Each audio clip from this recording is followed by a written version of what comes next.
process indicative of the ligament being compressed and locally degenerated. There are some changes observed during the formation of the hyalinized zones that include the gradual shrinkage of the periodontal ligament fibers, the indistinct cellular structures, the nuclei either being pyknotic or even disappear. This is the one of the first signs of the hyalinization.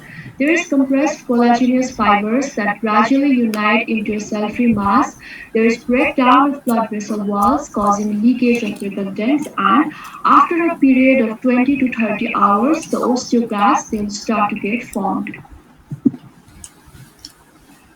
Now, what does this hyalinized zone indicate? It's indicative of the fact that the ligament has become non-functional.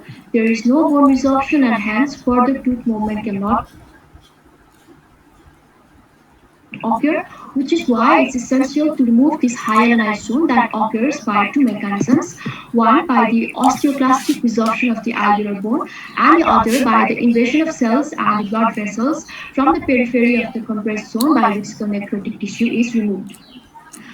Now, the location and extent of the hyalinized tissue largely depends upon factors such as the nature of tooth movement, the amount of forces applied, and the form and outline of the adjacent bone. Starting from the nature of tooth movement, if we were to produce a tipping kind of tooth movement on the tooth, then the hyalinized area would be seen near the alveolar crest.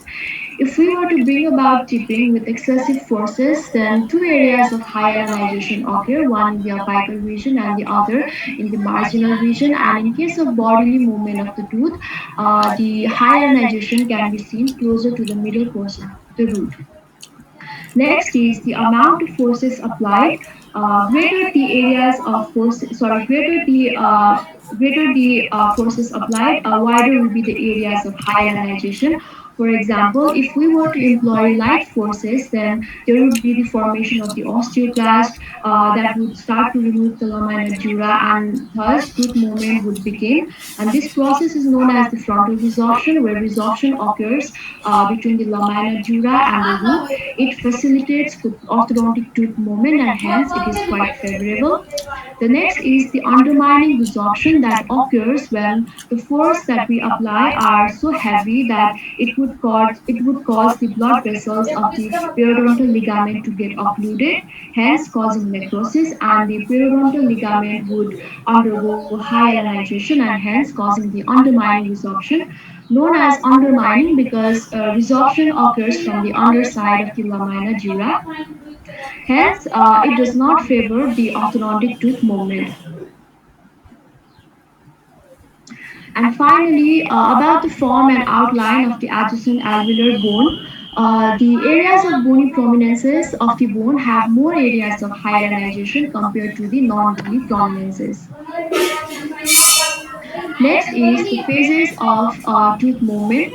Burstone categorizes the stages of tooth movement into the initial phase, the lag phase, and the post-lag phase.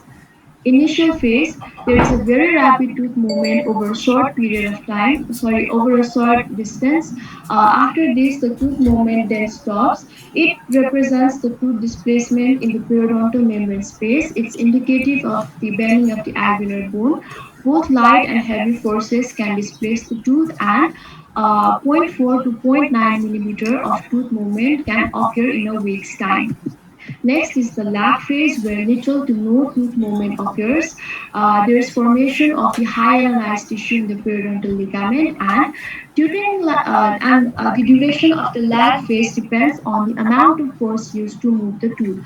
For example, as said earlier, light forces produce smaller areas of hyalinization. There will be larger areas of hyalinization if heavy forces are used.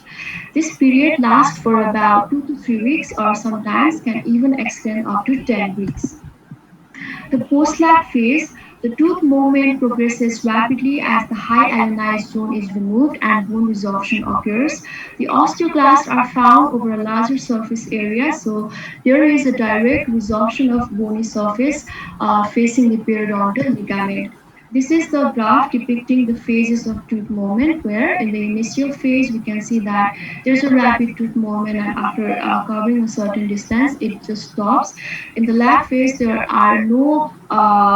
no tooth movement that can be appreciated, and during the post lag phase there is again increment in the tooth movement. Next is the theories of tooth movement. Number one, the pressure tension theory by Schwarz.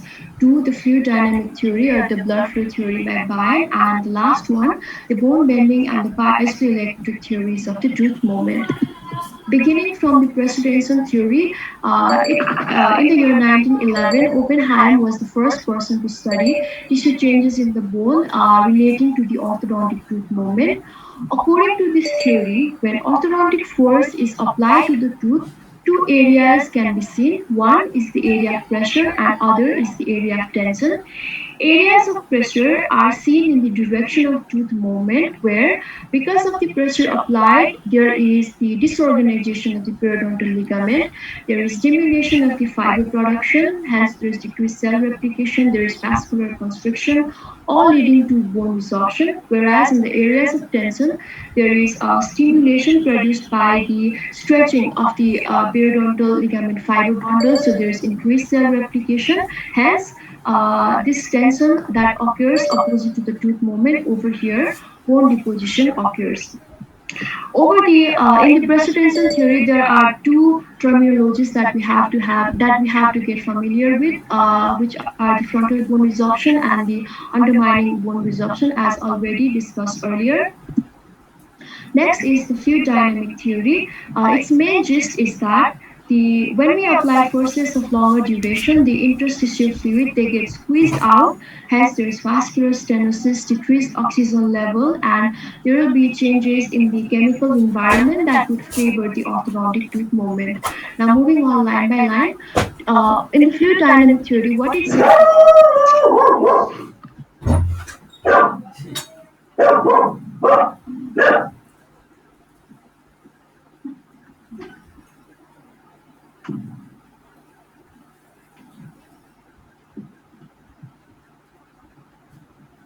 in In the fluid dynamic theory, what it says is that the tooth movement occurs because of changes in the fluid dynamics in the periodontal ligament.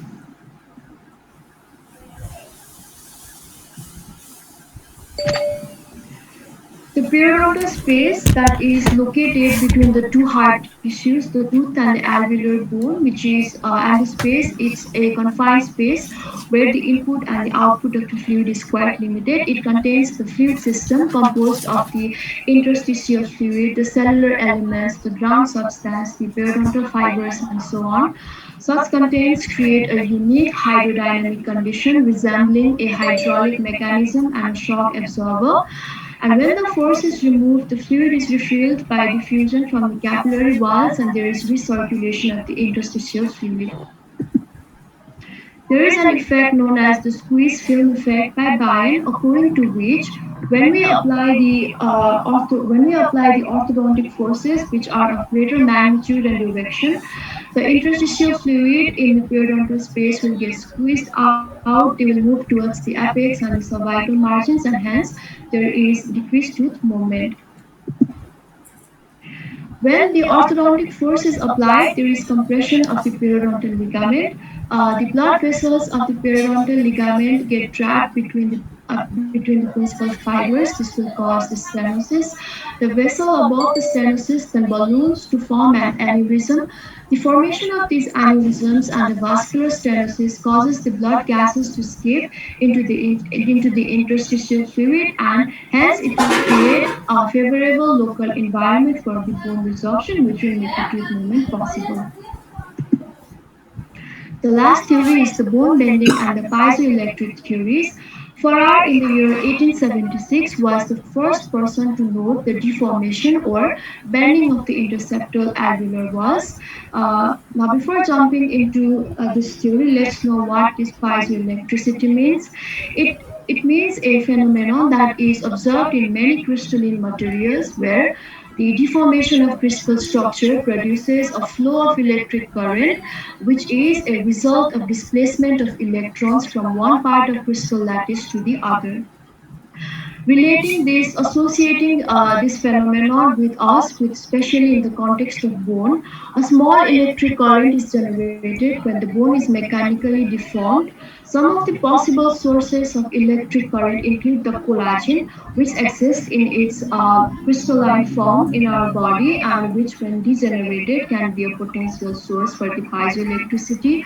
The hydroxyapatite, which also exists in its crystalline form, can also produce the electric signals if deformed. The same goes for collagen hydroxyapatite interface and this mucopolysaccharide. Although not crystalline in nature, it makes up a fraction of the ground substance, and this mucopolysaccharide, which if deformed, can also produce the piezoelectricity. Further electric effect is not observed if the crystal structure is stable. Such stability will be there as long as the force is maintained and the crystals return to their original shape when the force is released, so a reverse flow of electrons is observed.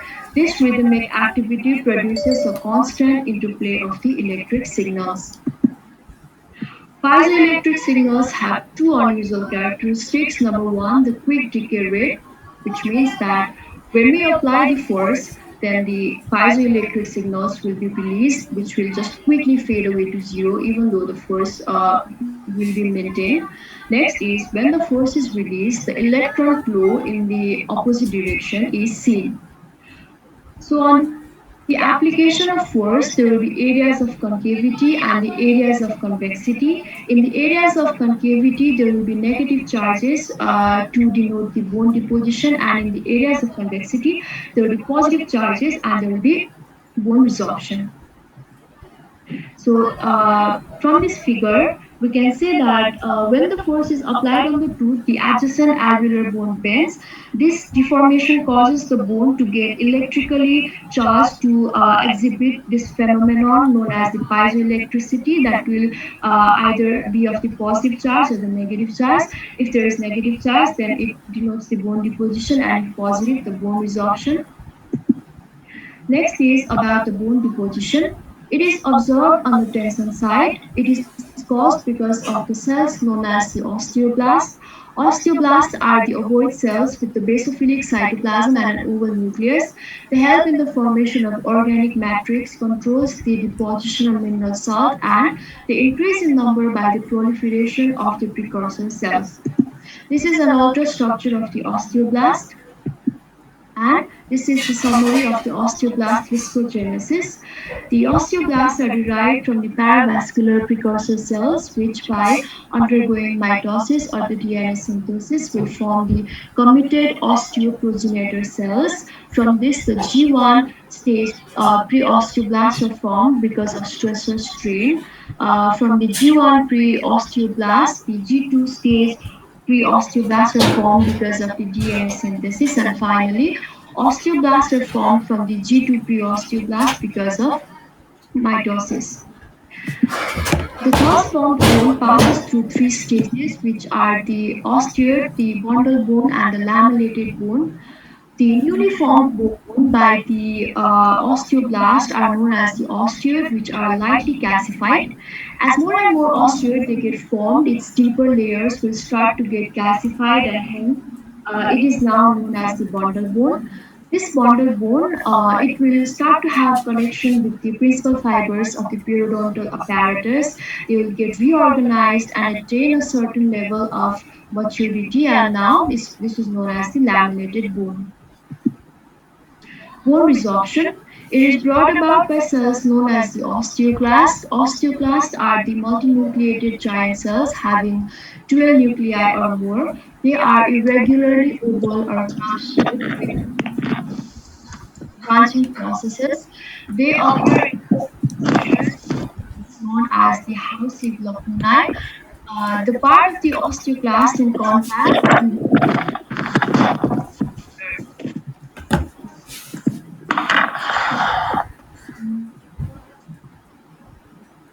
So, from this definition, we can conclude that if the that the osteoclasts, they are ovally shaped, they have a ruffle kind of border, and they exist in a depression known as the Hausi Guni. So this is the Hausi Guni, and it also contains the multinucleated giant cells. These osteoclasts are derived from the activation of previously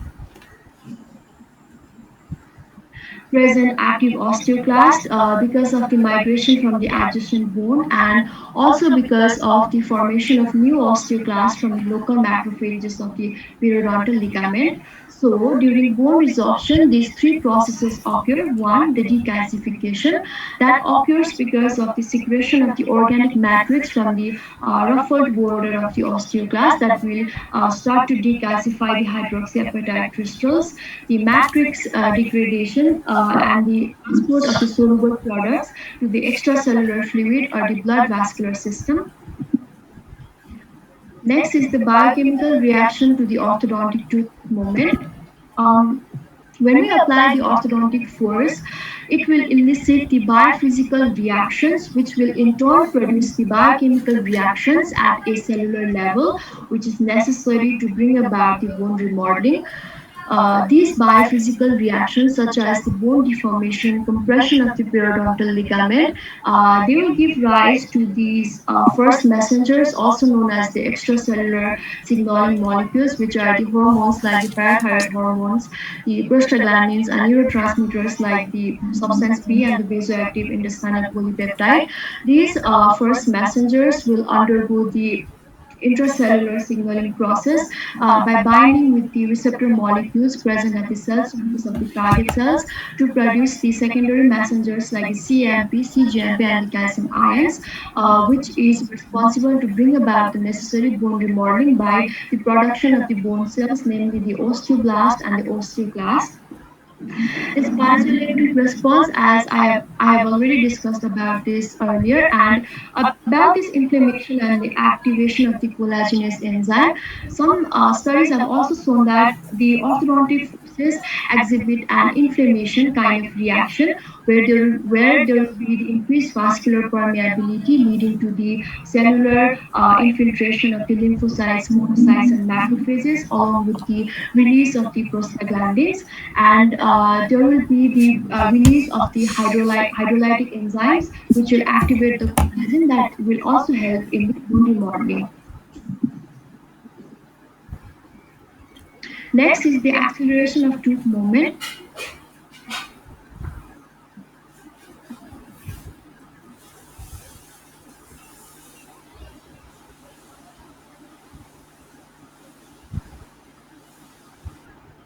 boarding से बता दी तो है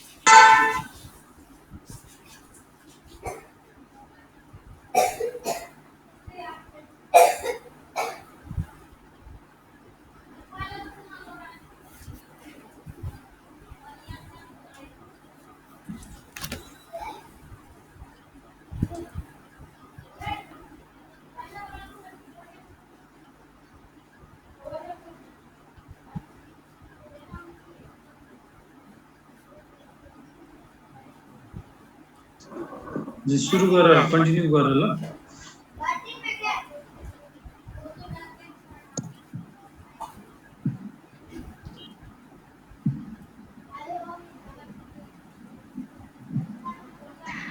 This is the last topic, the acceleration of tooth movement. When we reduce the overall time of the orthodontic tooth movement, then we spare the patients from several risks that is associated with the orthodontic tooth movement, such as root resorption or periodontal problems. Several approaches have been advocated for the acceleration of tooth movement, and some of them are the biological approaches, where mainly we use drugs, the physical approaches, and the surgical approaches. First one, the biological approaches. We We exogenously induce the molecules in order to enhance the tooth movement, and the molecules used are the prostaglandins, the cytokines that include the lymphocytes and the monocytes derived factors, the receptor activator of the nuclear factor kappa B ligand or the wrangle, the macrophage colony stimulating factor, and some of the studies have also been done using vitamin D, calcitriol, and the parathyroid hormones. Um, so what happens is that, for example, if we were to induce rankle in the periodontal tissues, then it would increase the gene expression for the enhancement of the osteoclastogenesis, which would help in remodeling and hence promote the tooth movement. And all of these molecules also work in similar ways if they were to be induced for acceleration of the tooth movement. But the thing is that most of these approaches have only been limited to animal experiments or animal studies and haven't been really used in humans because of the potential local and systemic side effects that they can possess. Next, the physical approaches. It's based on the concept that the orthodontic forces cause bone bending and the bioelectrical effects, and that the concave side will be negatively charged, attracting the osteoblast, and the convex side attracting the osteoclast, and hence bone resorption. It includes the low level laser therapy or the LLT, the resonance vibration, and the ultrasound. This LLT is also known as the cold laser therapy, and it does not increase the tissue temperature by more than 1 degree centigrade. But however, what it does is that it increases the osteoblastic and the osteoclastic activities along with the collagen production that would help with the acceleration of the orthodontic tooth movement. Next is the resonance vibration. Vibration is thought to stimulate the cell differentiation and maturation, because of which it would hasten the it would make the bone remodeling process more faster, and there would be more rapid tooth movement. And the ultrasound, we know that ultrasound has been being used for therapeutic as well as diagnostic purposes. And in case of orthodontics, for the orthodontic tooth movement, it promotes the alveolar bone remodeling and therefore accelerates the orthodontic tooth movement. Lastly, the surgical approaches, which are invasive procedures and carry a lot of risk as compared to the non-surgical methods. These include the corticotomy, the osteotomy, the piezocism technique, and the interseptal alveolar surgery. Corticotomy, what we do over here is that we cause a local injury to the alveolar process, because of which there will be reduced resistance to the orthodontic tooth movement. It's done if the patient has dental proclination along with spacing. Next example is on the piezocism technique, where we employ this technique in case of the anterior crowding, the anterior overbite, and the others are the osteotomy and the interseptal alveolar surgery. Conclusion: by understanding the biological factors and principles behind the orthodontic tooth movement, the dentist should always try to achieve the desired aesthetic and functional result using the optimum amount of force. The health of the periodontium, the deleterious effects of the treatment should also be considered and try to be minimized. These are my references. Thank you.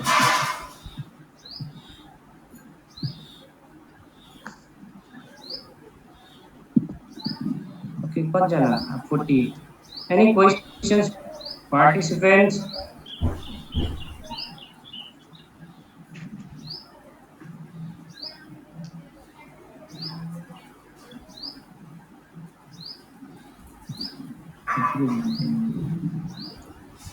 The phases of tooth movement explained ద్వారా తెలియచేయి.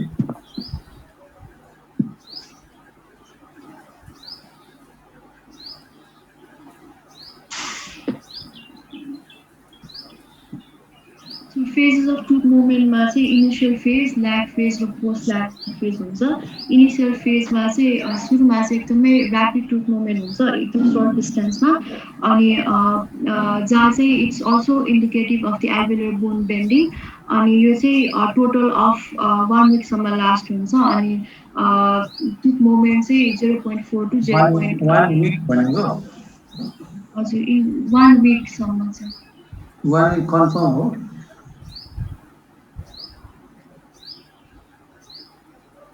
Yes, sir. Continue गरेर lag फेजमा चाहिँ hyalinise tissue formation mainly मेनली जहाँ चाहिँ where there is little to no tooth movement occurs अनि lag फेजको चाहिँ duration it also depends on the amount of force that is used in order to make the tooth. If we use if we use greater forces, then there will be wider areas of hyalinization. And if we use small forces, then there will be smaller areas of hyalinization. And this phase lasts for about 2 to 3 weeks, but can also extend up to 10 weeks. And the post-lag phase, जहाँ चाहिँ the tooth movement will rapidly progress because the hyalinized tissue will start to get removed, and osteoclast will also be found over a larger part of the areas. Post lab फेजमा हुने रिजर्भसनको नाम Frontal resorption. त्यो initial फेजको time चाहिँ एकचोटि check गर ल। Yes.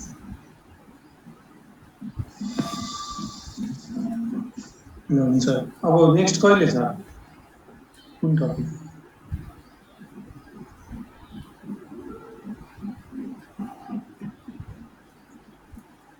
नेक्स्ट सेमिनार कसको कुन टपिकमा हो?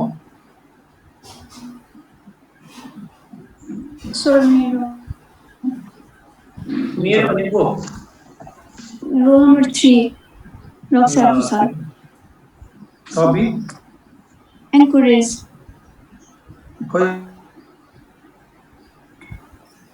सन्डे ल हुन्छ।